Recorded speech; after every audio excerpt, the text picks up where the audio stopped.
Nada hay que se compare con eso. Bienvenidos, hermanos, en esta mañana damos gracias a Dios. Como siempre digo, es un privilegio poder estar aquí reunidos como la Iglesia de Cristo para, pues, como decía el canto, rendirnos delante de Él, amén. Porque no hay un lugar ni más alto ni más grande que estar a sus pies. Él nos levantó de donde estábamos y ahora nosotros, ¿verdad?, nos rendimos a sus pies en agradecimiento. Amén. Pues hermano, estoy contento, agradecido con Dios. En esta mañana está mi esposa aquí conmigo, me siento como más completo. Amén. Y lo digo también para, primeramente, darle gracias a Dios, pero también darle gracias a ustedes, ¿verdad? Sé que han estado orando y pues vean que Dios está contestando las oraciones, amén. Dios ha estado con nosotros en todo el proceso y Dios la sigue fortaleciendo. La acaban de operar, pero mire, aquí está. Y eso solamente podemos atribuírselo al Señor, amén. Y seguimos agarrados de su mano, sabiendo que mientras estemos en su mano estamos seguros, amén. Y por eso estoy contento también en esta mañana. Pero también estoy contento porque nos reunimos como el cuerpo de Cristo, como la palabra de Dios nos manda, y venimos a buscar el rostro del Señor y venimos a meditar en su palabra, porque sabemos que su palabra es nuestro alimento, amén. Y queremos seguir aprendiendo del Señor, queremos seguir oyendo su voz, amén. Como decía el canto también, ¿verdad? Oír su voz de Él, porque cuando oímos su voz de Él, hermano, es imposible no conmoverse, amén. Y todo a un lado se pierde su sentido, pierde su valor cuando oímos la voz de Dios. No hay nada que se compare con eso, amén. Y en esta mañana espero que tú vengas con ese deseo de oír la voz de Dios a través de su palabra, amén. Entonces vamos a dar inicio a la enseñanza de hoy y estamos en el Evangelio de Mateo capítulo 12. Vamos a ver en esta mañana del versículo 15 al versículo 21. Versículo 15 al versículo 21. Y el título de esta enseñanza es El siervo elegido de Dios. El siervo elegido de Dios. Y así voy a leer, dice el versículo 15 del capítulo 12. Y sabiendo esto, Jesús se apartó de ahí y le siguió mucha gente y sanaba a todos. Y les encargaba rigurosamente que no le descubriesen, para que se cumpliese lo dicho por el profeta Isaías cuando dijo: He aquí mi siervo a quien he escogido, mi amado en quien se agrada mi alma. Pondré mi espíritu sobre él, y a los gentiles anunciará juicio. No contenderá, ni voceará, ni nadie oirá en las calles su voz. La caña cascada no quebrará, y el pábilo que humea no apagará, hasta que saque a victoria el juicio, y en su nombre esperarán los gentiles. Vamos a orar. Padre, Señor, nos ponemos en tus manos, pedimos que tú bendigas tu palabra y la lleves al corazón por medio de tu Espíritu Santo, Señor. Yo te ruego que obres en nuestros corazones para que toda preocupación, toda ansiedad, todo dolor, toda aflicción, todo aquello que quiera venir a robarnos la atención a tu palabra, Señor, sea quitado, mi Dios, y que nuestro corazón sea abierto para oír tu palabra en esta mañana, porque tú tienes bendición a través de tu palabra en nuestras vidas, Padre. Te necesitamos y por eso te suplicamos, Señor, que en esta mañana nos ministres, nos hables, Señor. Queremos oír tu voz, queremos ser ministrados por ti, Padre, porque reconocemos nuestra necesidad y nuestra dependencia de ti. En el nombre de Jesús te lo pedimos y te damos gracias, Señor. Amén y amén. Bueno, hermanos, solamente dando un poco de contexto antes de entrar a nuestro pasaje de hoy. Venimos, ¿verdad? La última enseñanza veíamos cómo los líderes religiosos estaban pues tratando de inculpar a Jesucristo de violar la ley, de violar el mandamiento del día de reposo. Y vimos cómo Jesús, ¿verdad?, los confronta y de alguna manera establece, ¿verdad?, el verdadero sentido, el verdadero propósito de Dios al ¿verdad?, establecer el día de reposo. Y de alguna manera les muestra que están equivocados ellos, y también les demuestra que el propósito principal de Dios en ese día es hacer bien al hombre, ¿verdad?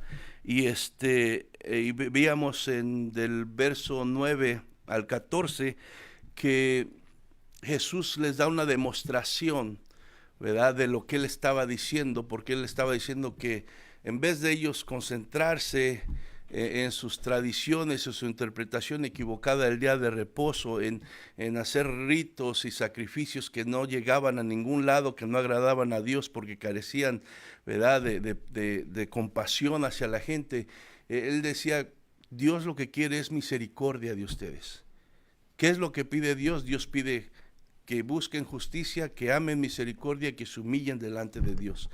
Y más adelante veíamos del verso 9 al 14 que Jesús da una demostración de lo que, ¿verdad?, Dios quiere, y vemos este hombre con la mano seca, dice, que están en la sinagoga, y Jesús, ¿verdad?, sana a este hombre. Los fariseos le preguntaban que si era lícito sanar en el día de reposo, y dice, bueno, si ustedes, ¿verdad?, les puedo garantizar que si una oveja se cae en un hoyo en el día de reposo, la van a levantar. Entonces, ¿cuánto valor más no tiene el ser humano que un animal? Por lo tanto, dice, es lícito hacer el bien en el día de reposo. Y entonces esto obviamente no les gustó a ellos. Ellos en vez de alegrarse porque Jesús había hecho un milagro grande, ¿verdad?, había restaurado delante de sus propios ojos la mano de este hombre, era un milagro innegable, pero ellos en vez de alegrarse, de tener compasión de este hombre, ¿verdad?, y decir, qué bueno, ha recibido la sanidad, dice la palabra que ellos se airaron, se enojaron, y su rechazo fue aún más grande, hermano. ¿Por qué? Porque estaban siendo, ¿verdad?, se habían molestado porque habían sido confrontados y de alguna manera habían sido avergonzados por Jesús. Y a través de esto Jesús desnudó su corazón y mostró la falta de compasión, y no nada más demostró la falta de compasión hacia su prójimo, sino también Jesús, ¿verdad?, demostró que ellos tenían una mala, ¿verdad?, y una incorrecta interpretación de las Escrituras. Y entonces, ¿qué pasó? Fueron expuestos y eso no les gustó a ellos. Entonces, ¿qué? El versículo 14, ¿verdad?, uno antes de del verso de hoy, dice, y salidos los fariseos tuvieron consejo contra Jesús para destruirle. En otra versión dice para matarlo. O sea, en vez de reconocer que Jesús verdaderamente era el Mesías, el enviado, el escogido de Dios, pues no, se cegaron y pues rechazaron con más dureza a Jesucristo, y lo que hicieron fueron a tener una reunión para planear cómo matarlo a él. Entonces, hermano, ¿por qué? ¿Por qué esa reacción? Bueno, porque estaban ciegos y realmente la verdad de Dios no estaba en sus corazones. Ellos clamaban conocer a Dios, conocer la verdad, conocer las Escrituras, pero en realidad, hermano, sus actitudes demostraban que respecto a Dios estaban totalmente ciegos hacia la verdad que Dios habla en su palabra. Entonces, hermano, ¿qué pasó con esto? Que su desprecio hacia el Señor Jesús había llegado a tal tamaño, que pues ya ellos no podían razonar bien, sino la ira controló sus pensamientos y sus acciones. Entonces, pero nos podíamos preguntar tú y yo, o sea, ¿cómo es que alguien que dice conocer a Dios, que dice conocer su palabra, puede sentir algo así después de ver una demostración tan evidente, ¿verdad? ¿Cómo puede haber un corazón que se pueda endurecer tanto al punto de cegarse y rechazar, no solamente rechazar el mensaje, rechazar a Jesús, sino llegar a un desprecio total? Porque para ponerse a planear la muerte de él es que lo despreciaban completamente. No solamente rechazaban su enseñanza, sino lo despreciaban. Entonces había odio en su corazón.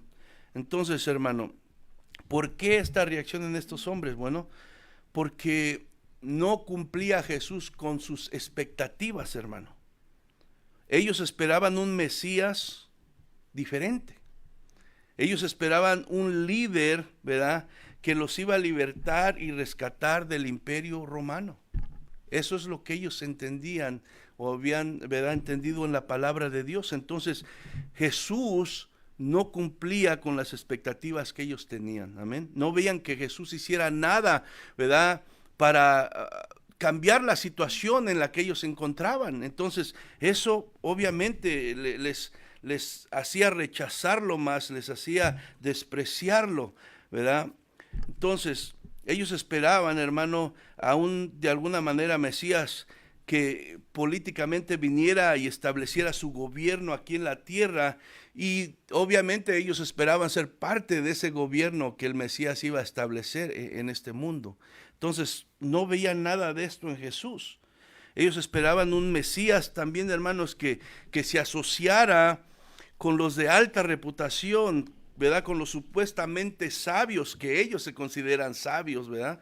Entonces, ellos esperaban, hermano, que se juntara con los reconocidos, con los admirados religiosos, con los de alta posición. Pero Jesús, hermano, entonces no era y no estaba actuando conforme ellos esperaban. Entonces, eso fue lo que estaba causando el rechazo y el desprecio. Como ellos veían a Jesús, oían a Jesús, y simplemente no tenía sentido para ellos, ¿verdad?, que Él fuera el Mesías, el enviado de Dios. Veían su origen, ¿verdad?, y no les convencía. Y si va conmigo a Mateo capítulo 13, allá adelantito, versos 53 al 58, Mateo capítulo 13, versos 53 al 58 dice: aconteció que cuando terminó Jesús estas parábolas, se fue de allí, y venido a su tierra, les enseñaba en la sinagoga de ellos, de tal manera que se maravillaban y decían: ¿de dónde tiene esta sabiduría y estos milagros? ¿No es este el hijo del carpintero? ¿No se llama su madre María y sus hermanos Jacobo, José, Simón y Judas? ¿No están todas sus hermanas con nosotros? ¿De dónde pues tiene todas estas cosas? Y se escandalizaban de él. Pero Jesús les dijo: no hay profeta sin honra, sino en su propia tierra y en su casa. Y no hizo allí muchos milagros a causa de la incredulidad de ellos. Entonces vemos cómo, o sea, ellos, ¿verdad?, no les convencía ver a Jesús, dónde había nacido, en qué familia, ¿verdad?, tenía una familia humilde. Entonces todo eso los hacía dudar, rechazarlo y despreciarlo, porque simplemente no coincidía con lo que ellos creían que habían entendido en la palabra de Dios. No nada más su origen, ¿verdad?, no los convencía, sino también su conducta no les hacía sentido a ellos, cómo él actuaba. Y vaya conmigo a Marcos capítulo 2, verso 16. Marcos capítulo 2, verso 16 dice: y los escribas y los fariseos, viéndole comer con los publicanos y con los pecadores, dijeron a los discípulos: ¿qué es esto? Él come y bebe con los publicanos y con los pecadores. Como le digo, él no coincidía, ellos esperaban que cuando viniera el Mesías, obviamente ellos iban a ser los que iban a gozar del privilegio de estar a su alrededor, ¿verdad? Y él los iba a poner en primer lugar por encima de los débiles, de los pobres, de los enfermos. Pero no estaba pasando así. Entonces no era el Jesús, no era el Mesías que ellos imaginaban, el que ellos tenían en su mente. ¿Y por qué pasa esto, hermano? Porque cuando ellos leían la palabra del Antiguo Testamento, porque era lo único que tenían el Antiguo Testamento en ese entonces, ellos veían, hermano, pensaban que la venida del Mesías se trataba solo de un solo acontecimiento. Es lo que ellos tenían en mente, que cuando la venida del Mesías, lo que habían profetizado los profetas, se trataba de un solo acontecimiento. Pero cuando, ¿verdad?, se examinan las escrituras del Antiguo Testamento cuidadosamente, muestran, hermano, que se trata de dos acontecimientos separados. La venida de Cristo, que es la segunda venida, ¿verdad?, que todavía la estamos esperando, y es cuando Cristo venga con poder, Cristo venga con autoridad y va a someter a todos, ¿verdad? Y va Él reinar y dominar sobre todo. Eso es la segunda venida y eso es lo que ellos estaban esperando en ese momento.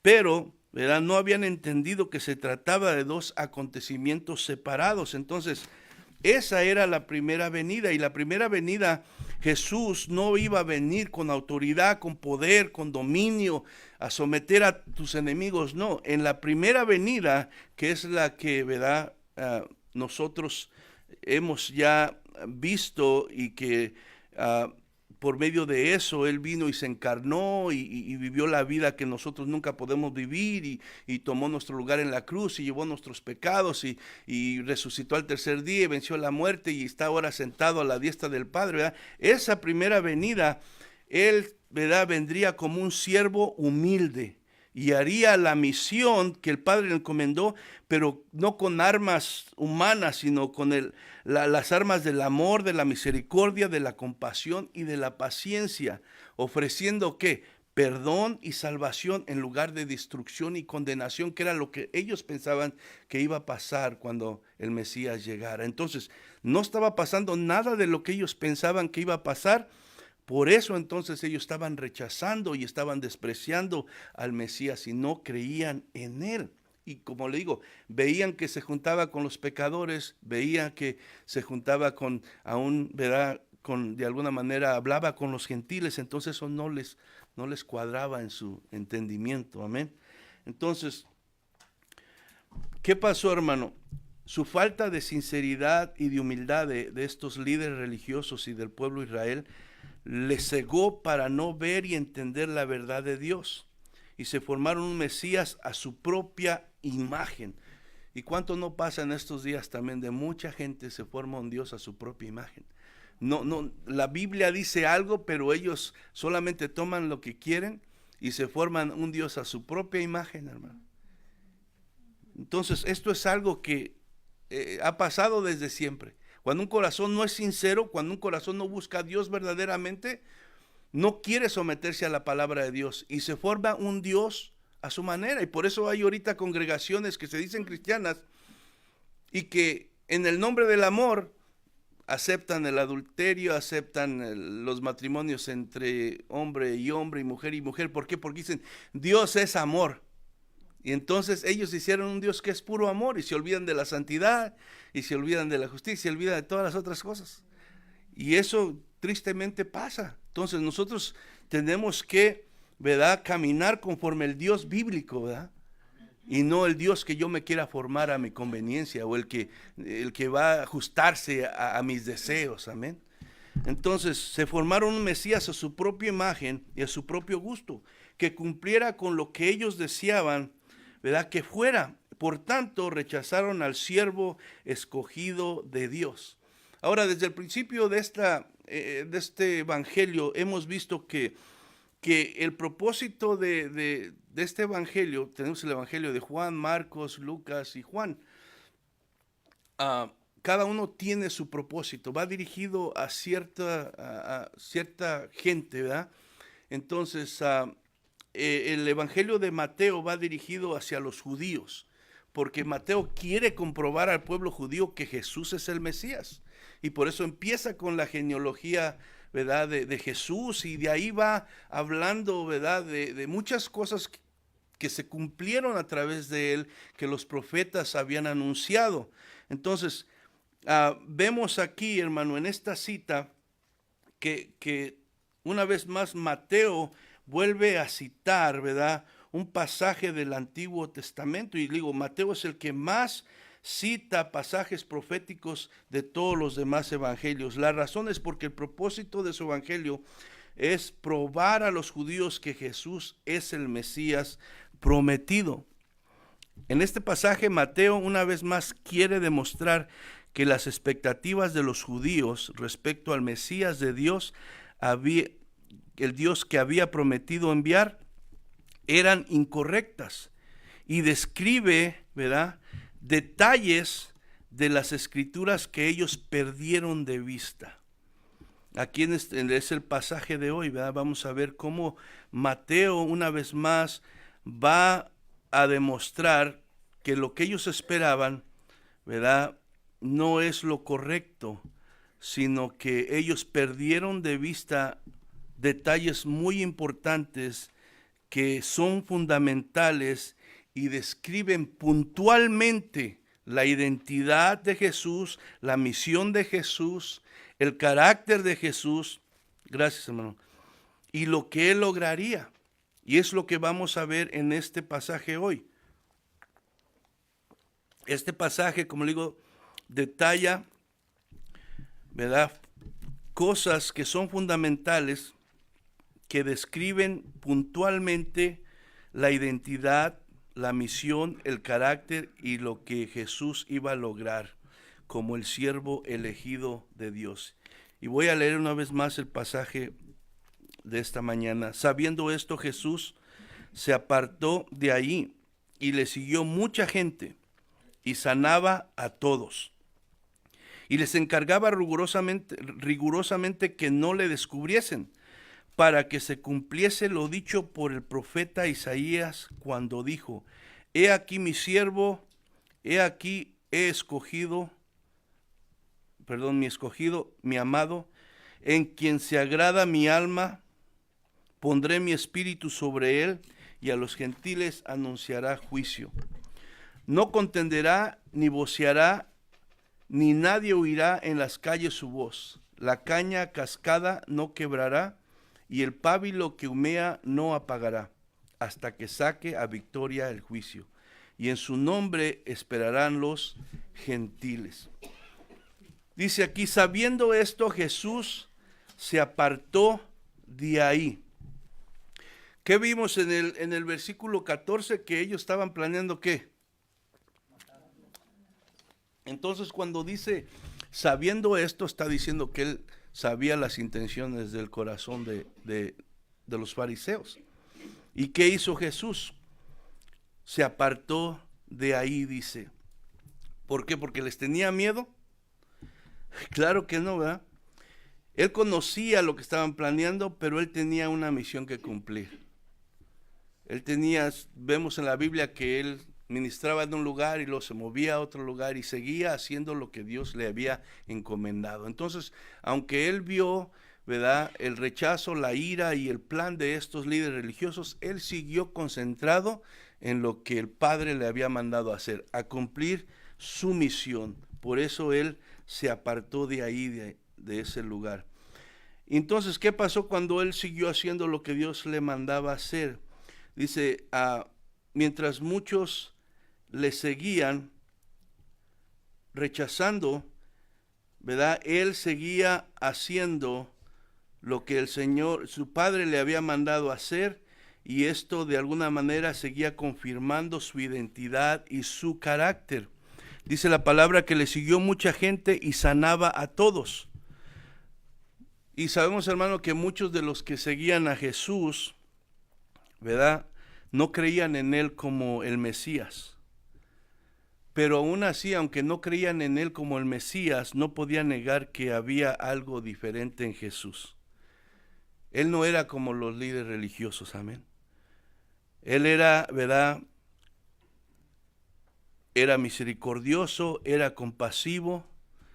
Él no era como los pastores de Israel, que son los líderes religiosos, que eran indiferentes al sufrimiento de la gente, a su dolor, no tenían compasión. Y lo que ellos hacían era, en vez de compadecerse de esta gente necesitada, los despreciaban, hermano. Los despreciaban, los ignoraban. Pero Jesús, ¿verdad? A través de lo que él estaba haciendo, seguía dando evidencia de quién él era, ¿verdad? Y de su carácter.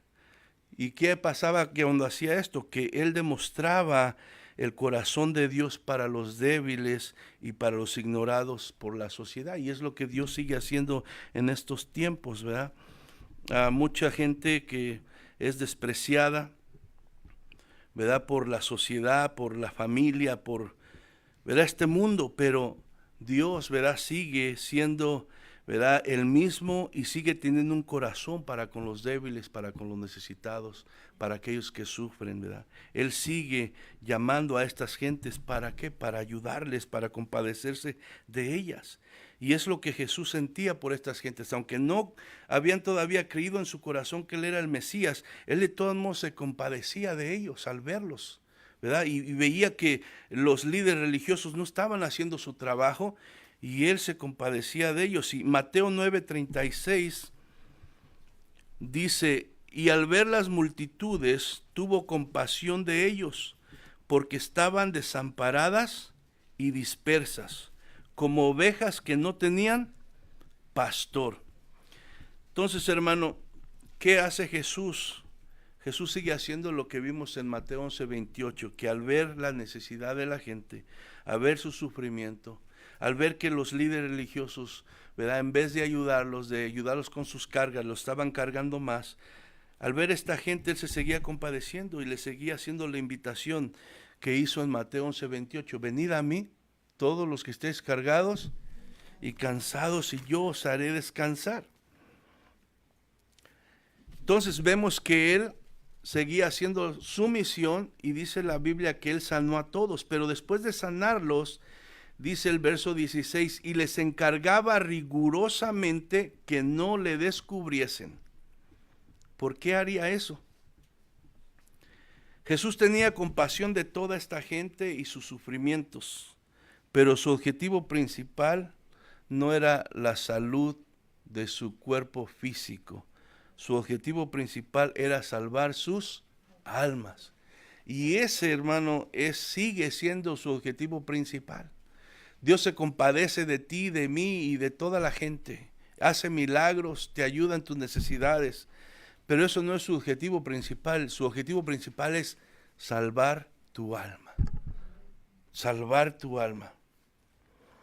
Y aunque Jesús estaba haciendo el bien a estas personas que sanó, obviamente esto estaba llenando de ira a sus adversarios. Y como su tiempo no había llegado todavía, él debía seguir cumpliendo su misión. Él no vino a hacerse famoso, hermanos, él no vino a hacerse popular, él vino a hacer la voluntad de su Padre. Por eso él les pidió que no dijera nada de lo que él había hecho con ellos. Y Mateo, hermano, en estos siguientes versículos nos va a contestar la razón principal por la que Jesús se apartó y les pidió que no hicieran mucho ruido con lo que él había hecho con ellos. Y vamos a leer del verso 17 al 21 otra vez. Para que se cumpliese, dice, lo dicho por el profeta Isaías cuando dijo: he aquí mi siervo, a quien he escogido, mi amado, en quien se agrada mi alma, pondré mi espíritu sobre él, y a los gentiles anunciará juicio. No contenderá, ni voceará, ni nadie oirá en las calles su voz.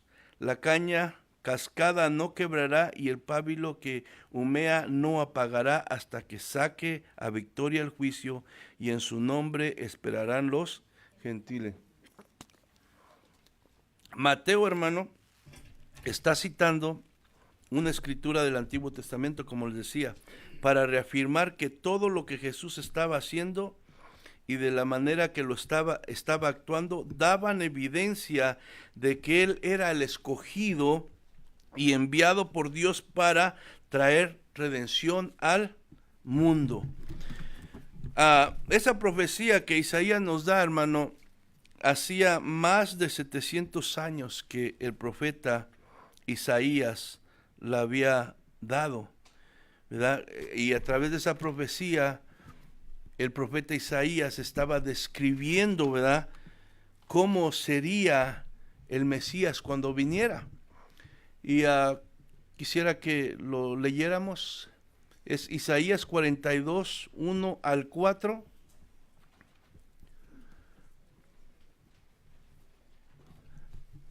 Isaías 42, 1 al 4.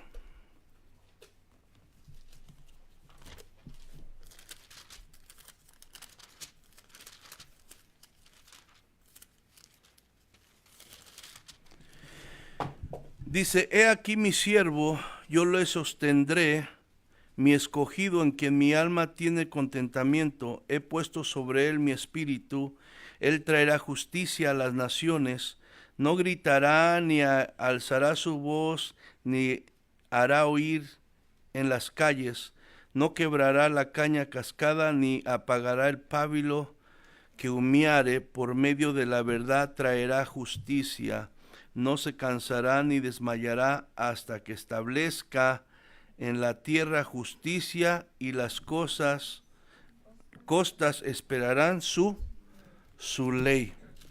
Entonces, hermano, prácticamente lo que Mateo les está diciendo, aunque Jesús no actúa como ustedes quieren que él actúe y no coincide con lo que ustedes esperaban, ¿por qué no mejor ponen atención a las Escrituras? Porque Jesús es totalmente como la palabra lo describe, como el profeta, ¿verdad?, habló acerca de él. Prácticamente es lo que está diciendo. Miren, estudien, investiguen las Escrituras, porque la palabra de Dios a través del profeta Isaías describió exactamente cómo sería, ¿verdad?, la misión, cómo sería el carácter del Mesías cuando viniera a este mundo. Él no vino a satisfacer expectativas, sino a cumplir la misión que el Padre le encomendó. Y el verso 18, hermano, dice, he aquí mi siervo, a quien he escogido. Primeramente, hermano, vemos entonces que en su primera venida uno de los objetivos de Jesús, del Mesías, era hacer la función de siervo. Dice, he aquí mi siervo.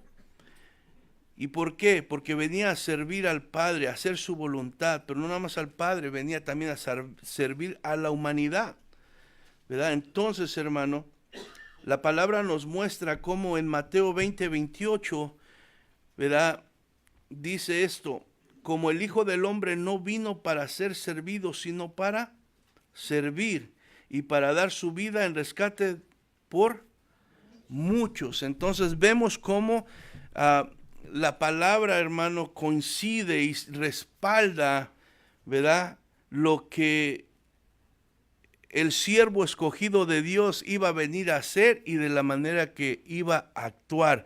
Pero los líderes religiosos estaban cegados y no querían ellos entender, no querían ver eso.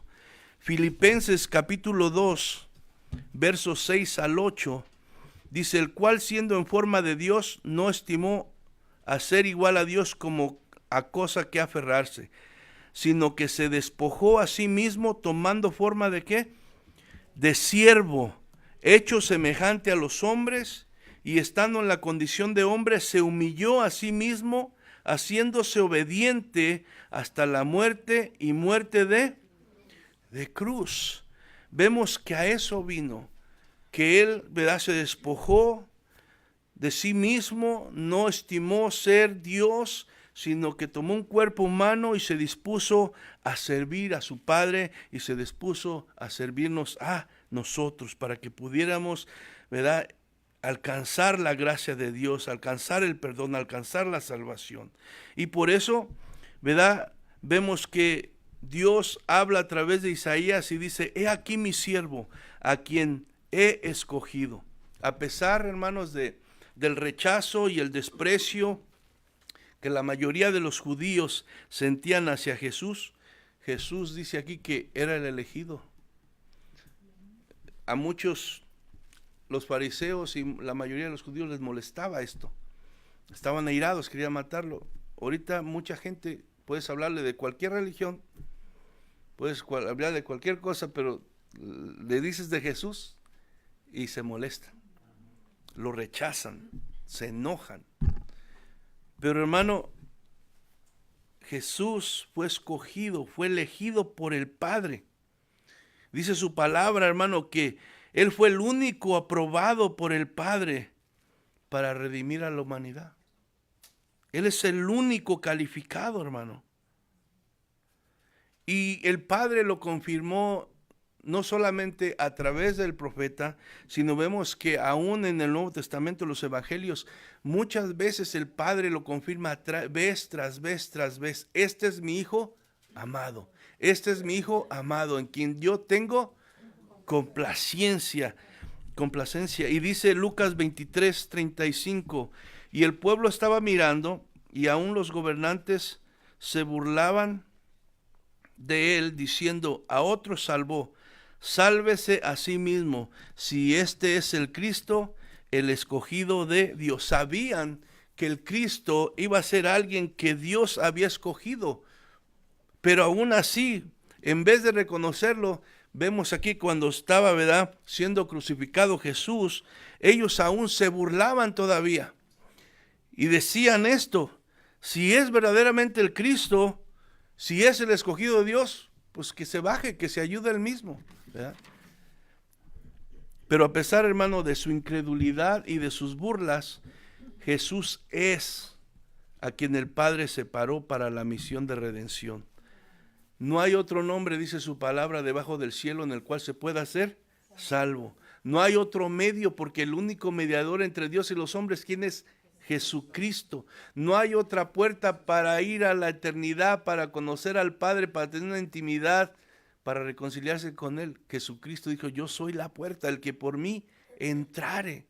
Por más que se enojen, por más que no quieran, por más que le rechacen, Jesús es el único medio de salvación. En ese entonces y en este entonces, hermano. Entonces, solo en Jesús está, ¿verdad?, la verdad de Dios y la vida. Primera de Pedro, capítulo 2, verso 4 al 8. Se va a leer de la Nueva Traducción Viviente. Dice, ahora ustedes se acercan a Cristo, quien es la piedra viva principal del templo de Dios. La gente lo rechazó, pero Dios lo eligió para darle honra. Y ustedes son las piedras vivas con las cuales Dios edifica su templo espiritual. Además son sacerdotes santos por la mediación de Jesucristo. Ustedes ofrecen sacrificios espirituales que agradan a Dios. Como dicen las Escrituras, pongo en Jerusalén una piedra principal, elegida para honra, y todo el que confíe en él jamás será avergonzado. ¿Quién es esa piedra principal? Jesucristo. Así es, dice, ustedes los que confían en él reconocen la honra que Dios le ha dado. Pero para aquellos que lo rechazan, la piedra que los constructores rechazaron, ahora se ha convertido en la piedra principal. Él es la piedra que hace tropezar a muchos, la roca que los hace caer. Tropiezan porque no obedecen la palabra de Dios y porque se enfrentan, y por eso se enfrentan con el destino que les fue preparado. Vemos, hermano, que la cuestión del rechazo hacia Jesús y que cuesta y causa tanto problema hacia la gente, ¿verdad? Cuando uno les dice que solo en Jesús hay salvación, que Él es el Mesías, que Él es el Salvador, hermano, es porque no quieren obedecer la palabra. O sea, ellos quieren seguir pensando, dirigiendo, viviendo conforme ellos piensan. y no quieren hacer caso a lo que la palabra de Dios dice. Pero cuando alguien, ¿verdad?, pone su fe en lo que la palabra de Dios dice, entonces cree que Jesús es el elegido de Dios, cree que Jesús es el único medio de salvación, cree que no hay otro nombre, ¿verdad?, en el cual se pueda ser salvo. ¿Por qué? Porque Él es el escogido. Él es el que agrada a Dios. Dice, mi amado, en quien se agrada mi alma, ¿verdad? Aquel que el mundo desprecia, incluyendo su mismo pueblo de Israel, tiene la aprobación de Dios el Padre, y el Padre le ama y se agrada de él. No importa lo que los demás digan, no importa lo que el mundo piense. El Padre, ¿verdad?, le ama y se agrada de él. Por encima, hermanos, de lo que todo el mundo opine, está la opinión, ¿verdad?, y la aprobación del Padre. Su aprobación hace posible que Jesús sea el conducto que Dios usa para derramar su gracia, hermano, sobre el pecador y poderlo redimir del pecado y de la condenación. Por eso estamos nosotros aquí, hermano. Efesios capítulo 1, versos 6 y 7, dice, de manera que alabamos a Dios por la abundante gracia que derramó sobre nosotros, los que pertenecemos a su Hijo amado. Dice, Dios es tan rico en gracia y bondad que compró nuestra libertad con la sangre de su Hijo y perdonó ¿qué? Nuestros pecados. Porque hemos confiado en su Hijo amado, la redención ha sido posible para nuestras vidas. Pero todo el que no confíe en su Hijo amado, pues no puede obtener esta gracia de Dios. Mateo 3:17 dice, y hubo una voz de los cielos que decía, este es mi Hijo amado en quien tengo complacencia. Mateo 17:5 dice, mientras él aún hablaba, una nube de luz los cubrió, y he aquí una voz desde la nube que decía, este es mi Hijo amado en quien tengo complacencia, a él oíd. Los discípulos querían ya hacer 3 enramadas ahí, ¿verdad?, para quedarse, estaban ahí en la presencia del Señor, ¿verdad? Pero ¿qué? Dice aquí, oyen una voz y dice, este es mi Hijo amado en quien tengo complacencia. Hermanos, es imposible poder ser receptor de la gracia salvadora de Dios si se rechaza y se desprecia a su Hijo amado, el cual es el siervo elegido por Él. Como les decía, ya no hay otro nombre, ya no hay otro medio, no hay otra manera de encontrar salvación, solamente es a través de creer en aquel que Dios ha mandado para redimirnos. El siervo amado, hermano, que es nuestro Señor Jesucristo, la palabra nos dice que es 100% Dios, pero también 100% hombre, ¿verdad? Y por eso aquí el versículo 18 sigue diciendo, pondré mi espíritu sobre él. En su naturaleza divina, él ya era uno con el espíritu, pero en su naturaleza humana, pues él necesitaba ser empoderado por el Espíritu. Amén. Entonces, ¿qué pasa? Entonces, Jesús tiene una doble naturaleza, la naturaleza divina y la naturaleza humana. En su humanidad, vemos en su palabra que él sintió cansancio, él sintió hambre, él sintió sed, él sintió dolor. Él experimentó todo lo que un ser humano experimenta. Amén. Así como él era 100% Dios, también es 100% Dios, también es 100% humano. Y Hebreos nos muestra esto, dice Hebreos 4:15, nuestro sumo sacerdote comprende nuestras debilidades, está hablando de Jesús, porque enfrentó todas y cada una de las pruebas que enfrentamos nosotros. Sin embargo, la diferencia es que él nunca pecó. Amén. Entonces, en su naturaleza humana, Jesús necesitaba el poder del Espíritu Santo para poder llevar a cabo la misión que el Padre le había encomendado. En su naturaleza humana también él requería la unción del Espíritu para ejercer su ministerio con autoridad de parte del Padre. Por eso es que, hermano, si vemos que Jesús mismo necesitó de su espíritu, de la unción, para poder ejercer lo que Dios le encomienda, ¿cómo se nos ocurre a nosotros que vamos a poder hacer la obra de Dios, verdad, sin ser llenos del Espíritu? O sea, nosotros necesitamos conocer la palabra, porque ahí se nos revela la voluntad, el carácter, lo que Dios espera de nosotros. Pero si no buscamos la unción y la llenura del Espíritu Santo, no vamos a poder lograrlo, hermano. Jesús fue lleno del Espíritu Santo porque era como en su naturaleza humana, él necesitaba el poder de Dios en su vida para ejercer lo que Dios le había encomendado. Entonces tú y yo, hermano, debemos de tomar esto como un ejemplo para, ¿por qué me siento débil? ¿Por qué no puedo? ¿Por qué no quiero esto? ¿Por qué todo esto? Estoy desanimado y nada más no veo interés en las cosas de Dios y quisiera, pero me es difícil. ¿Estás buscando la unción del Espíritu Santo en tu vida? ¿Estás buscando que el poder del Espíritu Santo te llene para que tú seas capaz y tengas el poder y la autoridad de enfrentarte con este mundo, con tu propia naturaleza pecaminosa? Si no lo estás haciendo, hazlo, hermano. Y por eso es tan importante la oración. Si tú no oras, discúlpame, hermano, puedes tener 30, 40, 50, 100 años, hermano, de creyente y saberte la palabra del principio al final. Si tú no oras, no es suficiente. En la oración, hermano, se recibe esa unción, se recibe ese poder, se recibe la llenura del Espíritu Santo. Y por eso estamos insistiendo en orar, porque si no solamente somos cristianos nada más, hacedores de muchas cosas, pero sin ningún poder, sin ninguna autoridad, sin ninguna unción, nada pasa, nada cambia, ni en nuestras propias vidas, y queremos que anden cambiando en otros.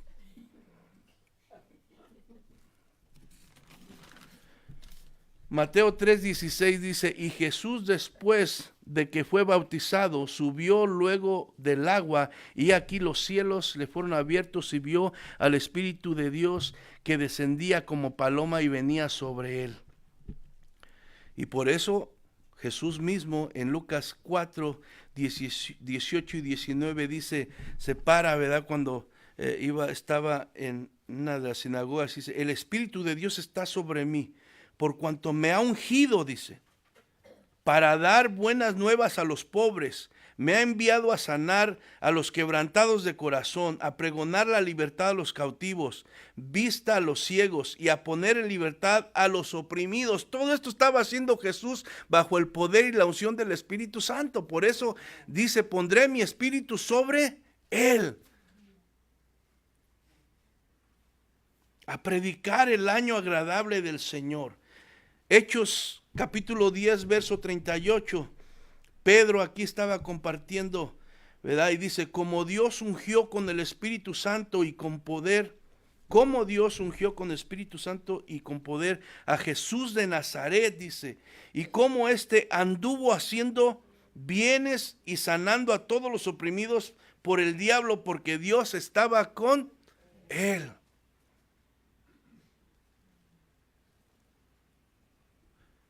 Jesús tenía la aprobación del Padre y tenía la unción del Espíritu de Dios para hacer su voluntad. Y nosotros necesitamos lo mismo. No tenemos dos naturalezas, nada más tenemos una. Bueno, ahora tenemos por Cristo, ¿verdad? La naturaleza también, ¿verdad? Divina, pero no somos Dios como Él. Amén. Entonces, con más razón necesitamos, ¿verdad? Nuestra naturaleza es la naturaleza caída, humana caída. Jesucristo tenía una naturaleza humana, pero no era una naturaleza caída como la de nosotros. Pero aún así, Él necesitaba la unción y el poder del Espíritu Santo. El final del versículo 18 dice, a los gentiles anunciará el juicio. Si hay algo que hacía arder de ira a los judíos, era ver que Jesús tuviera que ver algo con los gentiles, porque para ellos los gentiles eran peor que un perro. Y ver que Jesús los trataba igual que ellos, pues no lo podían ellos soportar. No lo podían soportar. Hechos capítulo 22, verso 21 y 23, Dice, pero el Señor me dijo, ve porque yo te enviaré lejos a los gentiles. Está hablando Pablo aquí. La multitud escuchó hasta que Pablo dijo esta palabra. Entonces todos empezaron a gritar, llévense a este tipo, no es digno de vivir. O sea, ya querían que lo mataran. Gritaron, arrojaron sus abrigos y lanzaron puñados de polvo al aire. Pablo estaba dando su testimonio de su llamado, ¿verdad? Estaba testificando de lo que Dios había hecho en su vida y el llamado que Dios les había dado, y lo estaban escuchando muy bien, pero cuando mencionó que los habían mandado a los gentiles, ahí explotaron y ya no quisieron oírlo y se enojaron y le desearon también la muerte. Pero hermano, nos muestra esto entonces que, como dice Isaías y como Mateo lo está reafirmando, ¿verdad? A los gentiles anunciará su juicio. El plan, ¿verdad? En el plan de Dios para redimir a la humanidad siempre estuvo en mente los gentiles, siempre. Y vemos que la promesa que Dios le dio a Abraham allá en Génesis, que le dijo, en ti serán benditas todas las familias de la tierra. Entonces siempre los gentiles, o sea, toda la humanidad estuvo en el plan de salvación que Dios, ¿verdad?, había determinado. Por tanto, el siervo elegido y amado del Padre anunciará la justicia, ¿verdad?, y el juicio de Dios también a los gentiles, al igual que a los judíos. ¿Qué es esto? Que anunciará lo que es correcto, lo que es justo delante de Dios, y lo único que puede, ¿verdad?, traer salvación al hombre. Verso 19 dice, no contenderá ni voceará, ni nadie oirá en las calles su voz. Esto que nos muestra, bueno, que ese siervo escogido por Dios vino a hacer la misión del Padre, que el Padre le había encomendado, pero nos muestra el carácter, nos muestra la conducta, ¿verdad? Cómo llevaría a cabo este ministerio, y eso nos tiene que enseñar a nosotros también, porque no solamente es comunicar la verdad, sino cómo la comunicamos. ¿Cómo la comunicamos? Jesús vino a revelar la verdad y anunciar las buenas nuevas de Dios para los seres humanos, pero nunca trató de persuadir a la gente gritándoles, molesto, peleando, con una actitud, ¿verdad?, altiva o soberbia. Y eso tenemos que tener cuidado nosotros también, porque si Él no lo hizo, que Él podía hacerlo, pero no lo hizo así, nosotros tenemos que tener cuidado de cuando compartimos el Evangelio, también lo hagamos, ¿verdad?, de la manera correcta. Jesús no tuvo esa actitud. Al contrario, Jesús hablaba con tranquilidad, Jesús se conducía con gentileza y compasión, como hemos estado viendo. Él no era como sus discípulos, ¿se acuerdan? Jacobo y Juan. Cuando no quisieron la gente creer en Jesús y le rechazaron en Samaria, ¿qué dijo Jacobo y Juan? Que caiga fuego sobre ellos, Señor, y los consuma en este momento. Y a veces nosotros así también, alguien se opone y, Señor, dale gas, ¿verdad? Pero no, o sea, esa no es la actitud que debemos de tener. Dice, como ellos. Ahora, esto que Jesús, ¿verdad?, hable con tranquilidad, ¿verdad?, y gentileza y compasión, eso no quiere decir que comprometía la verdad nunca la puedes comprometer. Nada más que hay que ser sabios cómo decirla.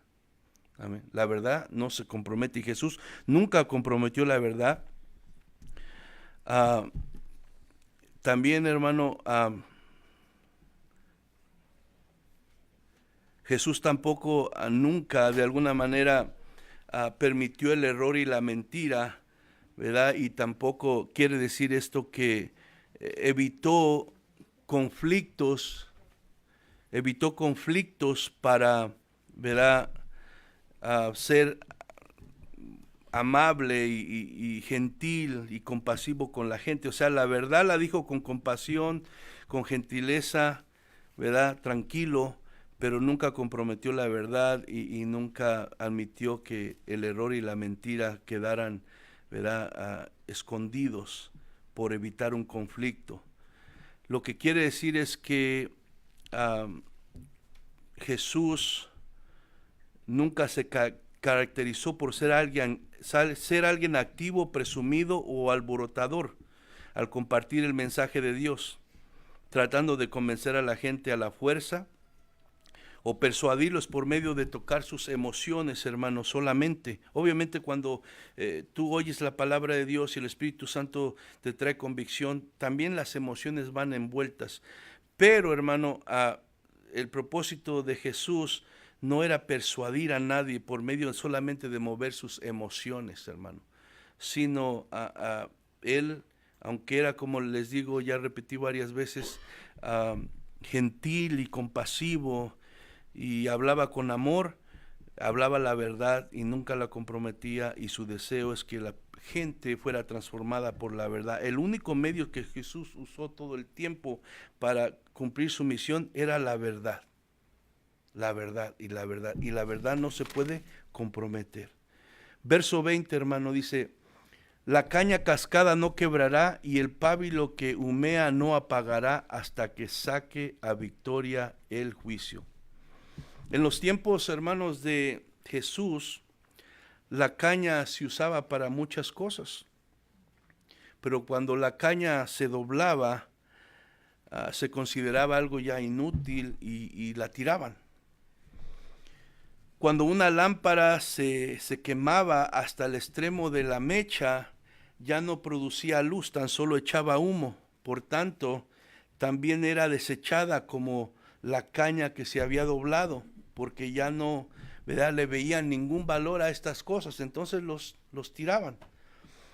Y en la naturaleza humana, hermano, tiende a destruir lo que uno piensa que ya no sirve. Pero la naturaleza de Dios, ¿verdad?, es diferente, tiende a restaurar lo que los demás piensan que ya no sirve. El más insignificante y desafortunado en este mundo que tú puedas pensar tiene un valor inmenso para Dios. Jesús vino a tomar lo doblado, lo despreciado, lo que los demás consideran sin ningún valor, para restaurarlo, porque para Él tiene mucho valor. Por eso, hermano, el siervo escogido de Dios no quebrará la caña doblada y no apagará la mecha humeante, porque Él no vino a destruir, Él vino a salvar. Él no vino a condenar, Él vino a salvar. Y es la razón que estamos aquí tú y yo, hermano. Porque si Él hubiera venido a acabarnos de tirar cuando ya estábamos tirados, entonces no estuviéramos aquí. Pero porque Él tuvo misericordia y porque Él no vino, ¿verdad?, a condenarnos, sino a ofrecernos la oportunidad de poder encontrar gracia y perdón en Dios. Por eso estamos aquí nosotros. Dice: hasta que saque a victoria el juicio, porque en su nombre esperarán los gentiles. A pesar del rechazo y del desprecio de los judíos, la voluntad y la justicia de Dios sale victoriosa en la persona de Jesús. Todos los oprimidos, todos los rechazados por este mundo, si ponen su fe en Jesús, serán rescatados, serán restaurados para salvación por medio de Él, no importando la raza, el color o posición, ¿verdad?, económica. Romanos 9, verso 30 y 33 dice: ¿qué significa todo esto?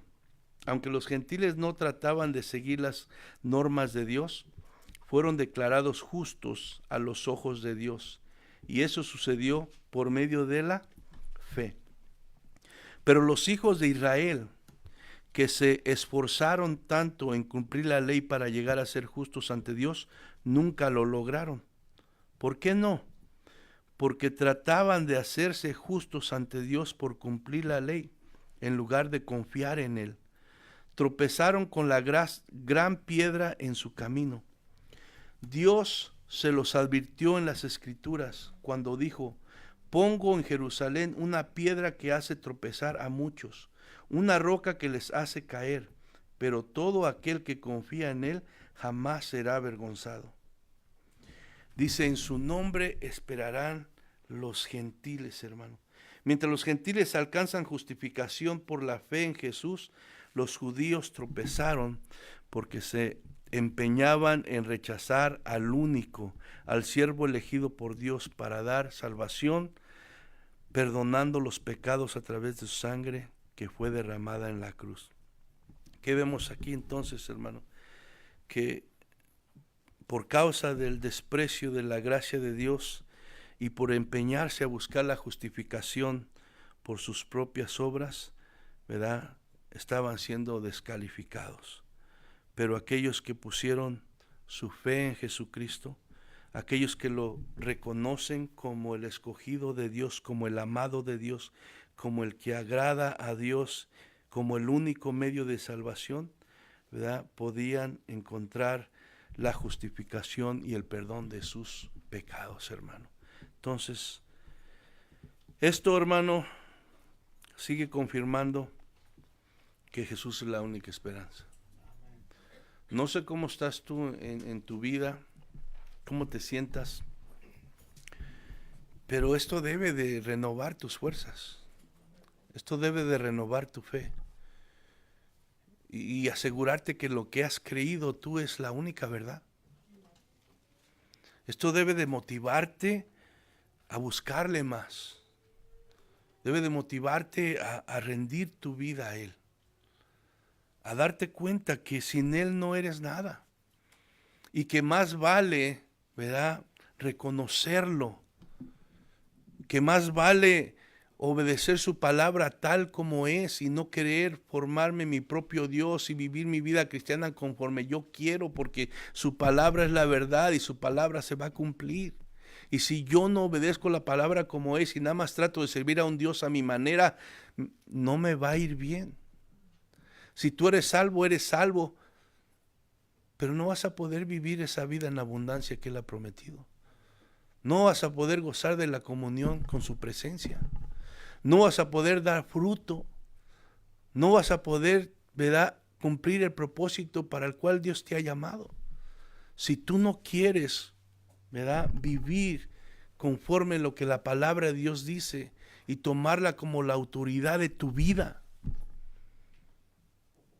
Ellos agarraban una parte de la palabra, pero no querían tomar todo lo que la palabra de Dios dice. Y muchas veces nosotros vemos también aquí, dice así, pero lo leemos y lo ignoramos y de todos modos insistimos en vivir y hacer las cosas como yo quiero y como yo pienso. Y podemos también caer en la mentira y decir, Dios es amor, sí es amor. Pero también Dios es fuego consumidor. Y muchas veces no es que Dios te va a castigar, Dios no nos castiga. Lo que pasa es que, no quieres obedecerme. Entonces voy a dejar que las consecuencias de tu propia desobediencia te alcancen. No es que Él te está castigando, es que viene la consecuencia de mi desobediencia. Entonces tenemos que tener cuidado. La palabra es la verdad de Dios, hermano. Ya no es lo que tú piensas y lo que yo pienso, es lo que Dios dice, hermano.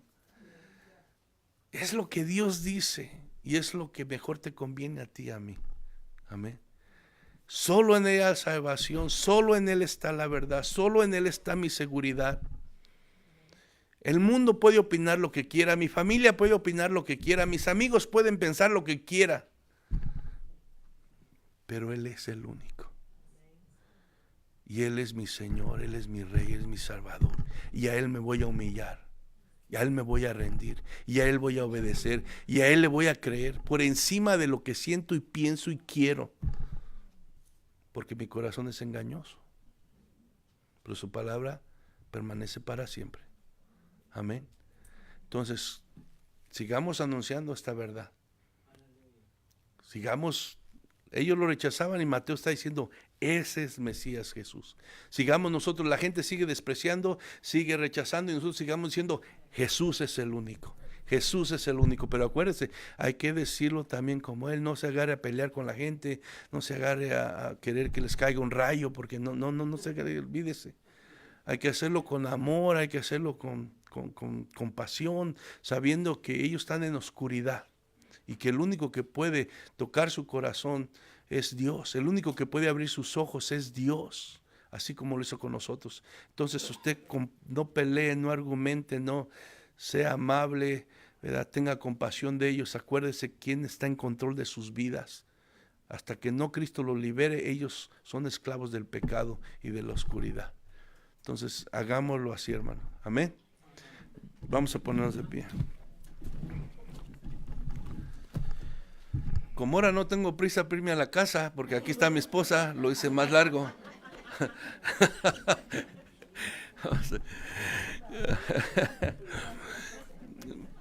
Padre, gracias en esta, Señor, mañana. Gracias por tu palabra, Señor, que es hermoso meditar en ella y que nos recuerda, Señor, tu verdad y nos confirma que estamos, Señor, en la verdad, en el camino y la vida que es Jesucristo, Padre.